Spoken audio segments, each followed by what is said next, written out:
കേരള രാഷ്ട്രീയത്തിൽ പടനയിക്കുന്ന പടനായകൻ വി.ഡി. സതീശൻ. സഭയ്ക്കകത്തും പുറത്തും സർക്കാരിന്റെ അഴിമതികളെക്കുറിച്ചും വീഴ്ചകളെക്കുറിച്ചും കണക്കുകൾ നിരത്തി കീറിമുറിക്കുന്ന പ്രതിപക്ഷ നേതാവ്. ഇപ്പോഴിതാ അദ്ദേഹത്തെ തളയ്ക്കാൻ പുതിയൊരു അവകാശ ലംഘന ആയുധവുമായിട്ട് ഭരണപക്ഷം രംഗത്തേക്ക് എത്തിയിരിക്കുകയാണ്. വി ജോയ് നൽകിയ നോട്ടീസ് വെറുമൊരു നോട്ടീസല്ല, അത് CPM-ന്റെ ഉള്ളിലെ ഭയത്തിന്റെ തെളിവാണ്. സഭയിൽ വി.ഡി. സതീശൻ എഴുന്നേറ്റ് നിന്ന് സംസാരിച്ചു തുടങ്ങിയാൽ ഭരണപക്ഷത്തിന് മറുപടിയില്ല. കൃത്യമായ ഹോംവർക്കും തെളിവുകളുമായി എത്തുന്ന സതീശനെ രാഷ്ട്രീയമായിട്ട് നേരിടാൻ കഴിയാത്തത് കൊണ്ടാണ് ഇത്തരം വ്യക്തിപരമായ പുകമറകൾ സൃഷ്ടിക്കുന്നത്.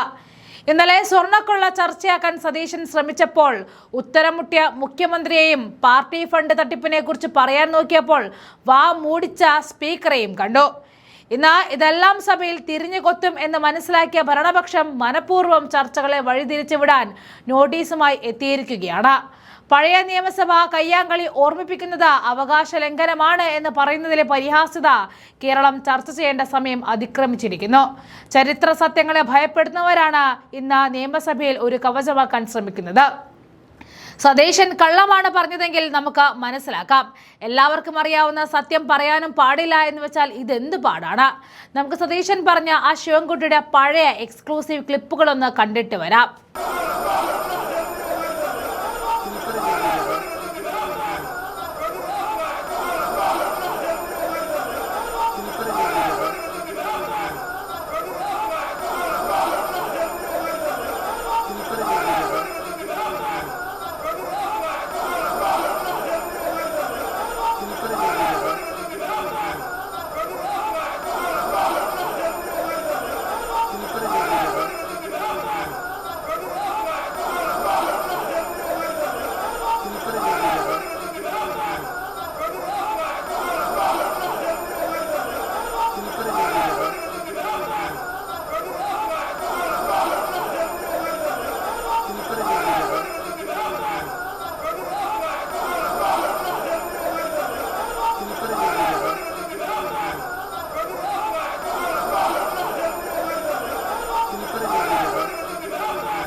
അന്ന് അണ്ടർവെയറും കാണിച്ച് ഉള്ള പേക്കൂത്തുകൾ മുഴുവൻ ചെയ്തു കൂട്ടുകയും പിന്നീട് കേസ് തേഞ്ഞുമാഞ്ഞു പോവുകയും ഒക്കെ ചെയ്തിട്ടും ഇതെല്ലാം പറയാൻ പാടില്ല എന്ന് പറഞ്ഞാൽ അത് എന്തുട്ട് നിയമാനേ?